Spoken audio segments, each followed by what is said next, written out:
viewers watching Siobhan, and welcome to Vlogmas Day 4. Today I actually have my Christmas antlers on, but I also do have my favourite Thumper onesie from Bambi. He has his head as well, but I've got the antlers on, but he does have a face on the hood. He's super cosy. But yeah, today I'm going to be doing my Around the Year 52 Books 2020 TBR. There is going to be 52 books, so I'm going to try and go through this as fast as possible. The first one is a book with a title that doesn't contain the letters A, T or Y. And I decided on Third Degree by James Patterson. This is the third book in the Women's Murder Club series. Number 2 is a book by an author whose last name is one syllable, and I chose Heart-Shaped Box by Joe Hill. Number 3 is a book you are prompted to read because of something you read in 2019. I read Talking with Serial Killers by Christopher Berry D, so I'm going to read the other one, Talking with Psychopaths and Savages. Number 4 is a book set in a place or time that you wouldn't want to live. I don't have this out because it's in a massive box in here. It's the Walking Dead comics. I'm going to read volume 1 by Robert Kirkman. Number 5 is first book in a series that you have not started. It's Never Never by James Patterson. This is the Detective Harriet Blue series. Number 6 is a book with a mode of transport on the cover, and I chose The Big Bad Wolf by James Patterson. It's an Alex Cross book and it has a car on the cover.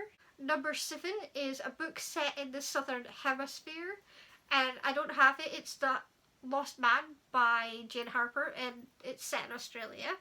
Number 8 is a book with a 2-word title where the first word is a the, and I chose a horror, The Harrowing by Alexandra Sokoloff. I don't know if that's how you say that. Number 9 is a book that can be read in a day, and I chose Goosebumps Horrorland Monster Blood for Breakfast by R.L. Stine. Number 10 is a book that is between 400 and 600 pages long, and I chose Second Chance by James Patterson. This is the second in the Women's Murder Club series. It has 434 pages. Number 11 is a book originally published in a year that is a prime number. I chose Perfect by Cecilia Hearn. This was published in 2017, so I think it's the 17 that's the prime number, or it's the 7, I don't know. I'm not sure how that works. Number 12 is a book that is a collaboration between 2 or more people. I chose The 4th of July by James Patterson and Maxine Petro. I don't know if that's how you say that. It's the 4th in the Women's Murder Club series. Most of James Patterson books are like by 2 people. Number 13 is a prompt from a previous Around the Year 52 Books challenge. I chose the one from this year, 2019, a book with more than 500 pages. I chose Die Trying by Lee Child. I think this is his second in the Jack Reacher series. I'm not entirely sure, but I think so. Well over 500.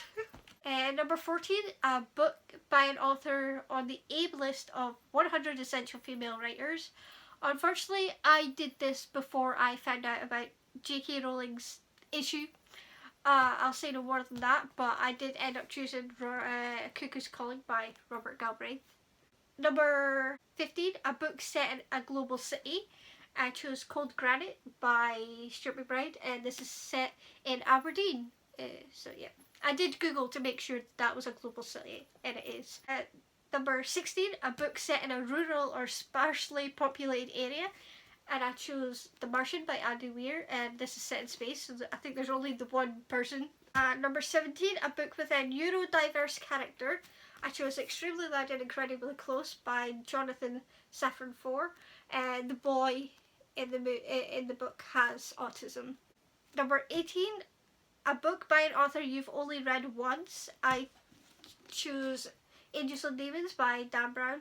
I stupidly didn't realise that this was the first book in the Robert Langdon series, and I read the Da Vinci Code first. Oops. Number 19, a fantasy book. I'm not the biggest fan of fantasy, so I'm going to read a fantasy horror graphic novel. I think it's a graphic novel. It's Lock and Key by Joe Hill and Gabriel Rodriguez. Number 20, the 20th book on either your TBR in a series or by an author on a list, etc. And I basically went into my crime shelf down at the bottom way over there, and I counted the 20th book in a row that I hadn't read. So I skipped any book that I did read. And the 20th is Maestra, I don't know how you say that, by L.S. Hilton. 21, a book related to Maximilian Hell, the mentioned astronomer and Jesuit priest who was born in 1720. I chose The Demon Assassin by Alan Gibbons. This is actually the Hell's Underground series, so Hell, I guess.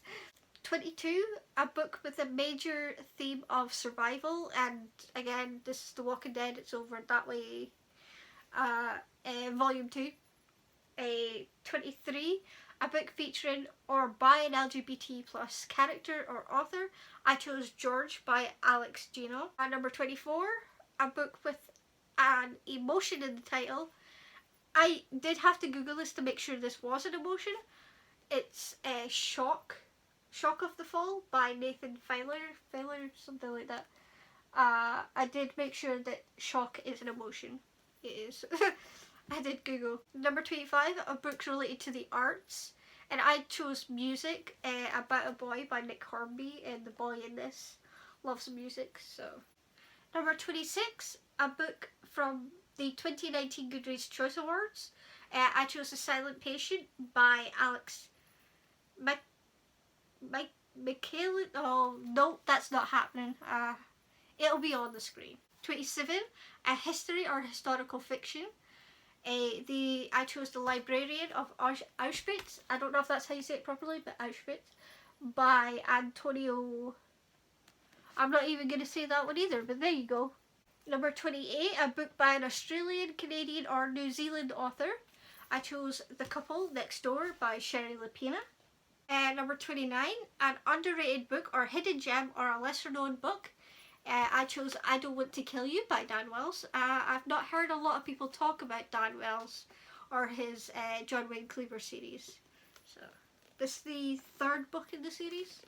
Number 30, a book from the New York Times 100 Notable Books list for any year. I chose The Institute by Stephen King. I have not got this yet. I'm hoping I get it for Christmas. Cross my fingers. Number 31, a book inspired by a leading news story. I picked Into Thin Air by John Krakauer. A book related to the 2020 Olympic Summer Games in Japan. I chose Death Note. Volume 5. Number 33, a book about a non-traditional family. I chose Sadie by Courtney Summers. Number 34, a book from a genre or subgenre that starts with a letter in your name. And my first name is Siobhan, so I went with S and I went with suspense. And I chose The Girl with a Dragon Tattoo by Stieg Larsson. Number 35, a book with a geometric pattern or element on the cover. I chose The Tattooist of Auschwitz by Heather Morris. Yeah, Heather Morris. It has stripes, and that's apparently a geometric pattern. It came up in the list, so I just picked it. Number 36, a book from your TBR wish list that you don't recognise, recall, put in there or put there on a whim. I do remember putting this on my TBR or on my shelves, but I just put it on a whim. I didn't read what it was about or anything. It's The Sherwood Hero by Alison Prince. Number 37, two books that are related to each other as a pair of binary opposites. So I decided to do short amount of pages and like bigger amount of pages. I did The Shut In by James Patterson and A Step on a Crack by James Patterson. And they're related because James Patterson, but this is a small book and this is a big one. Number 39, a book by an author whose real name you're not quite sure how to pronounce, which is the majority of everything. But I chose The Full Metal Alchemist Volume 4. But I think it's Hiromi Arakawa, but I have no clue. There you go. Yay, last pile. Number 40, a book with a place name in the title, I decided to go with London Bridges by James Patterson. It's another Alex Cross book. Number 41, A Mystery. I chose The Girl in 6E by A.R. Tor. There you go. And number 42, a book that was nominated for one of the 10 most coveted literary prizes in the world. I can't remember which award this was for, but it did come up in the list of one of the lists. It's The Night Circus by Erin Morgenstern. Number 43, a book related to one of the 4 horsemen of the apocalypse. I chose The Fifth Horseman by James Patterson. This is the 5th book in the Women's Murder Club series. A book related to witches, I'm going to choose The Wicked Deep by Shay Earnshaw. Number 45, a book by the same author who wrote one of your best reads in 2019 or 2018. And I went with Helena Duggan because I loved A Place Called Perfect, so I'm going to read the sequel, The Trouble with Perfect. Number 46, a book about an event or era in history taken from the Billy Joel song, We Didn't Start the Fire. I don't know if this counts, but I went with The First Lady because one of the parts of the song is about JFK, and it's about a president in the United States, so I'm pretty sure this is set in America, so I'm hoping that this counts because it's to do with the president and stuff with the First Lady, so I'm hoping that counts. Number 47, a classic book you've always meant to read. This is sad that I have not read this yet, but I have not read The Wonderful Wizard of Oz by, what is that? L. Frank Baum?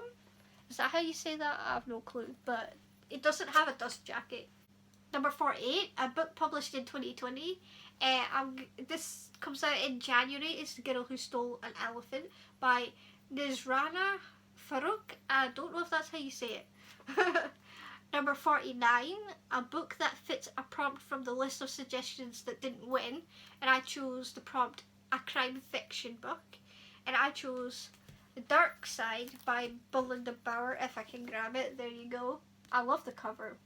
Number 50, a book with a silhouette on the cover. I chose Hide and Seek by M.J. Arledge. And I don't know if you can see it, but there is a silhouette of prison bars in the background. It's not that noticeable, but it is on there. They didn't say that the silhouette had to be a person, so. Number 51, a book with an ing word in the title. I chose Killing for Company, The Case of Dennis Nilsen by Brian Masters, because I'm obsessed with serial killers, and yeah. The last one, thankfully, thank Lord, there's so many. 52, a book related to time, and I went with The Clockwork Angel by Cassandra Clare. 1, it says clock, and 2, there's Big Ben on the cover, so. Woo! That was so many books, oh my god. But that's all of my 52 prompts that I've managed to fill. I only just finished putting this TBR together this morning, because this has taken me so long to figure out. Some prompts were easy, others were a bit more obscure. So yeah, I hope you enjoyed my Goodreads, Twitter and Instagram are in the description as always. And don't forget to like, comment and subscribe. And I'll see you next time. Bye.